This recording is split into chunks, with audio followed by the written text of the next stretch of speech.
할렐루야. 오늘 말씀을 뜻을 정한 교회, 뜻을 정한 성도로 정하였습니다. 지난 금요일 밤늦게까지 기획당회를 하였어요. 6시에 모이셔가지고요, 장로님들과 함께 얼른 빠르게 밥을 먹고 12시까지 회의를 했으니까요, 근 6시간 동안 이렇게 회의를 했어요. 회의를 길게 하면요 지칠 법하고 참 피하고 싶은데요, 이렇게 목사님들끼리 모임을 가면요 제일 먹기 싫은 회가 당회래요. 네, 당회하기 싫어요. 네, 그런데 제가 6시간 동안 회의를 하는데요, 너무 행복하다라는 생각들을 가졌습니다. 우리 교회 이전에 했던 일들이 어떤 일이든 상관없이 지금부터 시작되는 또 내년에 있을 우리 교회 건강하게 나아가는 방향을 통해서요, 장로들과 함께 모여가지고 많은 이야기들을 나누는데 너무 행복하다라는 생각들을 가졌습니다.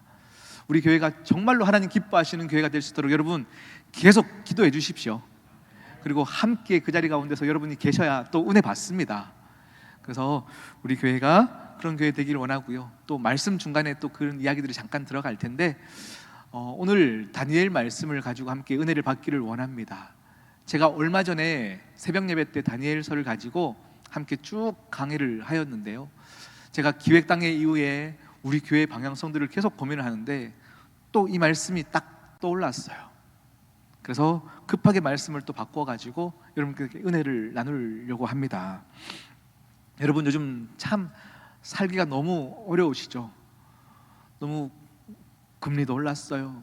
전쟁이 막 터지고 있어요. 북한은 미사일을 쏘고 있어요. 이태원은 난리가 났어요. 그리고 정치는 또 서로 옳다여서 서로 분쟁되고 있어요. 남녀가 갈등하고 갈라지고 있어요.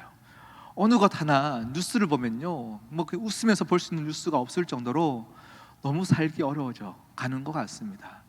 그냥 남의 이야기가 아니고 이것이 우리의 가정과 내 개인에게 위협이 될 만큼 너무 힘든 시대를 살고 있는 게 지금의 시대입니다. 그럼 이 시대 가운데서 나라를 위하여서 기도하는데 나라는 더욱더 갈등이 고조를 당하고 있으면요, 우리의 그 다음 단계가요, 기도해봐야 소용없더라가 될 때가 참 많이 있어요. 열심히 기도하는데 내 기도가 이 나라를 바꾸겠냐라는 건 거죠. 이 패역한 시대를 바꿀 수 없으니 우리는 기도를 멈추고 신앙에 대한 회의감을 가질 때가 참 많이 있습니다. 그래서 오늘 이 말씀을 가지고 함께 다시금 은혜를 받기를 원합니다. 여러분, 우리가 사는 것도 힘든데요, 이 힘들다 하는 시대는 지금 2022년에 온 것이 아닙니다. 사실 인류가 생존하여 살던 모든 시대는 사실은 다 힘들어요. 오늘 우리 말씀의 주인공 다니엘을 보면요, 우리보다 어찌 보면 더 힘든 시대를 살았던 인물입니다. 왜냐하면 내 나라가 망했어요. 멸망해버렸어요. 하나님이 다스리시는 나라면 하나님이 천지를 창조하셨던 그 하나님이기에 우리를 지켜주실 줄 알았는데 내 나라가 망해버렸어요. 예루살렘 성전이 불타서 소멸되어져 버렸어요. 이 당시는요, 나라와 나라의 전쟁은 그냥 국가의 전쟁을 뛰어넘어 내가 섬기는 신의 승리이고 패배를 이렇게 이야기하였기 때문에 하나님이 지신 것처럼 좌절해 버렸어요. 그러니 그들이 믿었던 신앙 자체가 흔들려 버리는 겁니다. 하나님 아니지요. 설마 하나님이 지신 건 아니지요. 포로로 잡혀갈 때에도 그에게는 아마 기대가 있었을 것입니다. 이렇게 나라가 망해서 포로로 끌려가나 하나님이 역전하실 거야 라는 기대가 있었을 텐데, 조금 더 시간이 지나도요, 이 이스라엘 왕 여호야김조차도 포로로 잡혀오는 모습을 보면서 아마 기대가 다 없어졌을 수도 있을 것 같아요. 우리는 끝났다. 하나님을 믿었는데, 하나님이 승리하실 줄 알았는데 이제 기대조차 없었습니다. 이 당시에 바벨론 제국은 정말로 강대국이었습니다. 잔인하였고 힘이 너무 세서 이스라엘뿐만 아니라 모든 주위에 있는 나라들을 하나씩 다 섭렵해 갔었습니다. 그렇게 영토를 확장했던 바벨론의 정책 중에 하나는 무엇이냐면, 지금 침략하여 모든 것을 빼앗아오는 그 나라의 똑똑한 인재들을 바벨론으로 데려와서 바벨론화 시켜가는 정책을 썼어요. 그러니 똑똑한 다니엘과 그의 친구들도 그에게 데려와서 바벨론에서요, 바벨론 공부를 시키는 겁니다. 점성술을 시키고 귀신을 가르치는 것을 시키고 모든 것들을 가르쳐 다시금 그 고국으로 보냈을 때 바벨론 의식을 가지고 바벨론을 찬양하게 만들기 위해서 똑똑한 사람들을 모아서 공부를 가르쳤습니다. 그때 다니엘의 나이가 성경에는 정확하게는 이렇게 나와 있지 않지만 이후에 살았던 나이와 왕들이 변해갔던 그 시기들을 계산했을 때 아마 10대 중반이라고 많이들 이야기를 하십니다. 15살이라고 감안해도요, 너무 어린 나이에 포로 잡혀갔던 그가 거기서 우리가 알고 있는 많은 어려움 속에서 신앙을 지켰던 것들이 어떻게 가능할까 싶어요. 그런데 나라가 망하고 포로로 잡혀가고 모든 신앙에 대한 기대가 사라져버린 그가 기도하였다 해서 나라가 다시금 회복되어진 것도 아닌데 그는 어떻게 그렇게 그 신앙을 유지할 수 있었을까를 한번 보자라는 이야기입니다. 오늘 말씀 우리가 다니엘 1장 8절 말씀을 읽었어요. 왕에게 와서 함께 교육을 받던 중이었습니다. 똑똑한 사람들이 다 모였습니다. 이제 왕은 그들을 향하여서요, 교육을 하기 전에 일단 이제 의식 자체를 바꾸기 위해서 바벨론의 음식을 먹게 하였습니다. 사람이 무엇을 먹는가는 굉장히 중요합니다. 그래서 바벨론 음식들을 먹으면서 내가 무엇이 된 것 마냥 이제 속게 만들기 위해서 음식을 청하게 되었습니다. 그런데 그 음식을 먹지 않는 것이죠. 다니엘은 뜻을 정하여 왕의 음식을 거절하였다라고 표현하고 있습니다. 제가 근데 말씀을 보는데요, 왜 다니엘이 왕의 음식을, 그 주는 음식을 거절하였을까를 고민을 하기 시작하는 거예요. 왜일까요? 나는 하나님을 믿고 그 율법에 범하는 것을 내가 먹지 않겠다라고 하기에는 근거가 사실 빈약해요. 왕이 주는 고기를 먹을 때 율법에는 돼지고기를 먹으면 안 돼요. 그리고 오징어도 먹으면 안 돼요. 율법이 금한 음식들이 있어요. 그렇다면 그가 스스로 율법을 지키기 위해서 저는 돼지고기는 못 먹습니다, 소고기 주시면 안 되겠습니까? 양고기 주시면 안 되겠습니까? 라고 해서 율법을 어기지 않고도 분명히 먹을 수 있었을 것입니다. 그런데 그가 채소를 얘기합니다. 그런데요, 채소를 먹는다 하여서 제사에 사용되었던 채소인지 아닌지를 사실 검증할 수가 없어요. 그러니 이것을 율법을 지키기 위해서 채소를 먹었다 하기에도 사실은 물음표가 있습니다. 그리고 정결 예법을 지키기 위해서라였다면 지금 이방 나라에 와서 이방인들과 살고 있고 더군다나 이름 또한 바벨론의 이름을 갖고 살아가기에는 또 점성술과 많은 학술들을, 바벨론 교육을 받고 있는 그가 율법을 지키기 위해서 이것들을 거부했다라고 하기에는 좀 물음표가 있습니다. 그런 그가 왕의 음식을 거절하고 있어요. 왜일까요? 왜일까요? 이유는 우리가 나중에 천국 가서 다니엘에게 물어봤으면 좋겠어요. 저도 몰라요, 진짜 왜 그랬는지.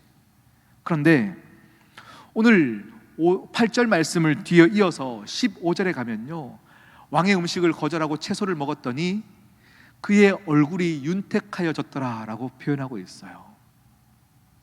여러분, 왕의 음식을 거절하고 채소를 먹으면 윤택하여진 것이 놀라운 기적 같지만 사실은 제가 말씀을 보는데요, 이렇게 마음이 후련해져야 되는데 뭔가 찜찜함이 남는 이유가, 이것이 위로라고 하기에는 다니엘이 처해진 상황이 너무 암울해요.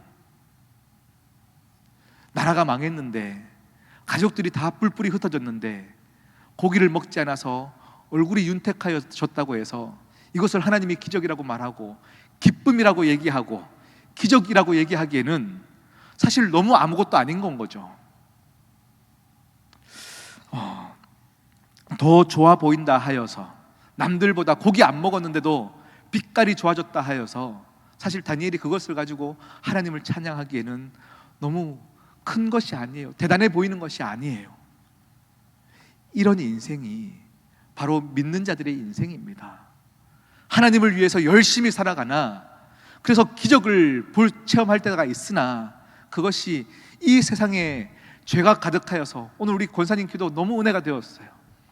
이태원의 사건과 퀴어 축제와 많은 죄들이 범람한 이 시대 가운데 믿는 자들이 아무것도 할 수 없는 것 같은 이 처지에 놓인 우리들을, 기도한다 해서 나라가 변하는 것도 아니고, 다니엘이 왕의 음식을 거절한다 해서 다시금 예루살렘이, 성전이 재건되어지는 것도 아닌데, 그는 왜 그것을 뜻을 정하고 끝까지 그 일들을 가능할까? 왜 그는 그것을 해야 됐을까라는 것입니다. 여러분, 이렇게 대단해 보이지 않고 감동적이지 않아도 다니엘은 뜻을 정했다라고 하는 것이 굉장히 중요해요. 뜻을 정했다. 뜻을 정하여서 내 신앙의 마지노선을 만드는 거예요. 이것만큼 바벨론화 되어져 가는 상황 가운데 내 이름조차도 다니엘에서 벨드사살이라는 이름으로 바뀌었어요. 다니엘의 이름은 하나님이 나를 인도하신다, 하나님이 나를 지키신다라는 뜻이에요. 그런데 바벨론으로 포로로 왔더니 갑자기 내 의지와 상관없이 벨드사살이라는 이름으로 바뀌었어요. 모든 사람이 나를 그렇게 부르고 있어요. 그 이름의 뜻은 바벨론의 신이었던 벨이 당신을 지킬 것입니다 라는 뜻이에요. 나는 하나님을 신뢰하는데 모든 사람들이 벨드사살아, 벨이 너를 지킬 것이야 라고 얘기를 들으면 얼마나 가슴이 미어지겠습니까? 그런 모든 상황 속에서 자기의 마지노선을 지키는 거예요. 그것이 대단해 보이지 않아도, 미비해도 이것만큼은 내가 지켜야 하나님을 기억할 수 있다라고 했던 그런 뜻을 정함, 그것이 다니엘의 몸부림이었다라고 하는 것입니다. 여러분, 신앙생활들을 하면요, 우리 모두가 항상 꿈꾸는 것이 있어요. 그것이 무엇이냐면 놀라운 하나님의 기적, 놀라운 하나님의 역사하심, 이것을 우리가 꿈꿀 때가 참 많이 있어요. 그래서 다니엘이 이길 수 없는 골리앗을 싸워 넘어뜨렸을 때 환호하는 것입니다. 다니엘이 사자굴에 들어갔는데도 죽지 않은 것을 보면서 아멘, 하나님이 하셨어 라고 하는 것입니다. 그런데 다니엘의 놀라운 기적에 우리가 집중하지만, 다니엘이 사자굴에서 죽지 않을 수 있었던 그 이유의 시작점은 아무도 보지 못하는 골방에서 뜻을 정하여 매일마다 기도했던, 누구도 알 수 없으나 하나님과 나만 아는 그 신앙의 마지노선이 그에게 있었기 때문에 사자굴로 들어가는 환경 속에서도 그는 끝까지 마음을 지킬 수 있었다라는 것이에요. 여러분에게 그 마지노선은 무엇입니까? 어느 순간에 희석되어졌고 합리화되어져서 이 마지노선이 없어져 버린 여러분이라면, 여러분 큰 위기입니다. 다시금 오늘 예배 이후에는요, 이것만큼은 내가 끝까지 지켜야 됨을 선을 그으셔야 합니다. 뜻을 정하자라는 이야기입니다. 할렐루야. 요즘 청년들이요, 또 많은 젊은이들이 스마트폰이 생기고 나서 SNS를 하게 되어졌죠. 페이스북이나 인스타그램이나 그것들 하면서 나의 가장 화려한 부분, 좋은 곳에 가면요, 좋은 사진 찍어서 올립니다. 맛있는 거 먹으면 꼭 사진 찍어서 올립니다. 그것을 보고 있으면요, 모든 사람들의 가장 아름답고 화려한 모습들을 보고 있으면 나만 초라해지는 것 같아요. 나만 너무 비참한 것 같아요. 나는 자랑할 것이 없는데. 그래서 사람들이요, 나를 자랑하고 싶어서 화려한 곳에 가서 사진을 찍는 건 거죠. 요즘 가슴 아픈 거는요, 인천공항에 빈 캐리어를 들고 가가지고요, 인천공항에서 여행 가는 것처럼 사진 찍고 돌아오는 사람들이 있대요. 남들한테 부러움을 사기 위해서요. 여행 가는 모양을 보이고 또 지하철 타고 돌아온다고 해요. 그렇게 나를 포장하는 모습들이 요즘 세대입니다. 이 SNS가 시작되고 나서 우울증 환자가 급증했다고 해요. 왜요? 포장해야 되거든요. 나만 아무 자랑할 것이 없고 너무 평범한 인생이 비참하다 생각을 하는데요, 여러분, 그렇지 않습니다. 뜻을 정한다라고 하는 것은 기본을 정하는 것이에요. 가장 평범한 일상을 이야기하는 것입니다. 사람은 탁월함을 가지고 자꾸 자랑하려고 하고요, 탁월함을 가지려고 하는데 여러분들의 탁월성이 여러분의 삶을 화려하게 만들 수 있을 것 같지만, 아무리 높은 자리에 올라가도 그 기본 때문에 무너지는 사람들을 너무 많이 봐요. 기본이 되어 있지 않으면 아무리 내가 아름답게 만들고 화려하게 만들어도 그것을 한순간에 무너지는 모습들을 많이 보곤 합니다. 오늘 제가 아까 광고 시간에 많은 우리가 해야 될 선한 일들을 잠깐 이야기를 나눴어요. 정말로 어려운 분들을 찾아가서 돕고 과일을 주고 또 난방비를 전달하고, 또 이번에 우리 젊은 세대들, 우리 청년들이요, 요즘 결혼을 포기하는 시대입니다. 왜요? 너무 어려워졌거든요. 집값은 한정없이 올라갔기 때문에 집을 살 수도 없으니 그냥 결혼을 포기하는 건 거죠. 불과 몇 년 전까지만 해도 3포 세대라고 해서 세 가지를 포기한다 했는데, 요즘은 5포 7세대, 7포 세대 다 포기해야 되는 이름이 청년이라는 이름이에요. 그런데 장로님들과 얘기를 나누는데요, 돈이 없어서 결혼을 못하는 청년들이 있다면 교회에서 돈이 없어도 결혼할 수 있는 문화를 만드십시다. 우리가 비록 집을 사줄 수는 없으나 결혼식 하는 거에 돈이 많이 들어서 결혼식을 못한다면 적어도 교회에서 돈이 없어도 결혼할 수 있는 문화를 만드십시다. 이런 얘기를 함께 나누는 거예요. 장식을 함께 준비하고 온 교우들이 함께 기도하고 또 그것을 교회가 미리 준비하여서 우리 청년들이 마음껏 교회에서 돈 없어도 누구도 손가락질 하지 않고 결혼할 수 있도록 만드십시다. 이런 얘기들을 막 회의를 하는데 너무 피가 끓고 행복한 거예요. 마음이 뜨거워지는 거예요. 여러분, 그런 교회를 만들어야 합니다. 아멘. 그런데 이런 선한 행동들을 많이 한다 해서 이것이 교회의 기본, 뜻을 정한 교회는 아닙니다. 아무리 좋은 사업을 해도요, 우리에게 기본은 십자가 앞에 나아가 하나님을 바라보고 예배의 뜨거운 회복을 경험하는 것이 우리 교회의 기본입니다. 영화 제목 중에 악마는 프라다를 입는다라는 영화가 있어요. 그런데 요즘 세대를 보면요, 제가 조금 말을 바꾸고 싶어요. 악마는 정의를 입는다 라고 얘기하고 싶어요. 많은 사람들이 좋은 얘기 다 합니다. 이렇게 해야 나라가 바뀐다 얘기하고, 이렇게 해야 교회가 바뀐다 얘기하고, 좋은 것을 얘기하면 내가 신앙 좋은 것처럼 착각하고 살아가요. 교회가 좋은 선한 일을 하면 그것이 교회가 바람직한 모습으로 착각하고 살아가는데, 마땅히 해야 될 일이나 우리가 집중해야 될 일은 예배 때 은혜 받는 거예요. 예배가 회복되어지는 겁니다. 여러분의 개인의 삶이, 기도의 골방이 회복되어지는 것, 코로나로 인하여서 예배가 무너졌고 영상으로 쉽게 예배 드릴 수 있는 것을 뛰어넘어서 한 번 더 도전하는 인생, 한 번 더 내 마지노선을 끝까지 지키는 인생, 이것이 뜻을 정하는 것이에요. 아멘?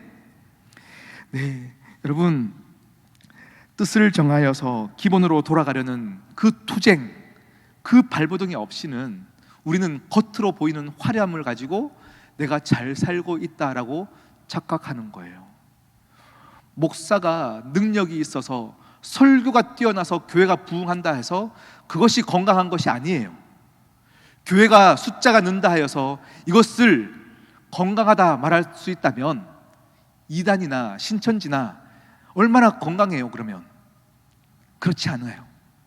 사람이 부흥한다 해서 그것이 건강을 보장하는 것이 아니라 눈물로 기도하는 그 예배와 그 뜨거움이 우리 가운데 있어야 하는 것입니다.